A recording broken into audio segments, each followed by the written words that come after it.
అన్నా క్యాంటీన్ ఉంది, 5 రూపాయలకే భోజనం సౌకర్యం ఉంది. ఎట్లా ఉపయోగపడుతుంది సార్? అన్నా క్యాంటీన్ అయితే ప్రెసెంట్ అయితే చాలా మంది దాన్ని ఉపయోగించుకుంటున్నారు. అంటే ఆర్థికంగా లేని వాళ్ళు కూడా అందరూ ఉపయోగించుకుంటున్నారు దాన్ని. నేనైతే చాలా మటుకు హైవేలో చూస్తానని కూడా అన్నా క్యాంటీన్ లో భోజనం చేసే పరిస్థితి అయితే ఉంది ఈ రోజు.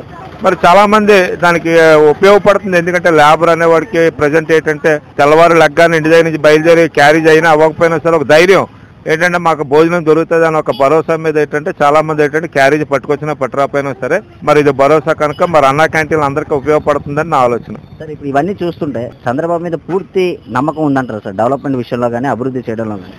సార్, గతంలోనైతే మరి ఇవాళ చంద్రబాబు నాయుడు గారు మరి పరిపాలన వల్లే కదా మరి హైదరాబాద్ ఈరోజు అంతా మరి ఆర్థికంగా డెవలప్మెంట్ అయ్యి మరి ఆ రాష్ట్రానికి అదే మెయిన్ ఎకనామిక్ వనరు అయితే అయ్యింది. మరి అదే రకంగా మరి ఆయన ఇంకో 5 సంవత్సరాలు 10 సంవత్సరాలు కానీ ఉంటే మరి ఆంధ్రప్రదేశ్లో కంపల్సరీ కూడా మరి అన్ని జిల్లాలు కూడా అభివృద్ధి చెందుతాయని ఒక ఆలోచన. ఎందుకంటే ఆయన ఆర్థికవేత్త కనుక మరి ప్రతిదీ కూడా ఆయనకి అవగాహన ఉంది కనుక మరి మెయిన్ భవిష్యత్తు ఏంటంటే పిల్లలకి మంచి భవిష్యత్తు ఉండాలని చెప్పి ప్రతి ఒక్కరు కూడా ఆలోచిస్తుంటారు. మరి ఈ రకంగా మరి ఆయనే మరి ఇంకొక 10 సంవత్సరాలు కానీ పరిపాలించేటట్టయితే కంపల్సరీ మరి అందరికీ కూడా ఉద్యోగాల అవకాశాలు మెరుగుపడతాయని ఒక ఆలోచన అయితే ఉంది.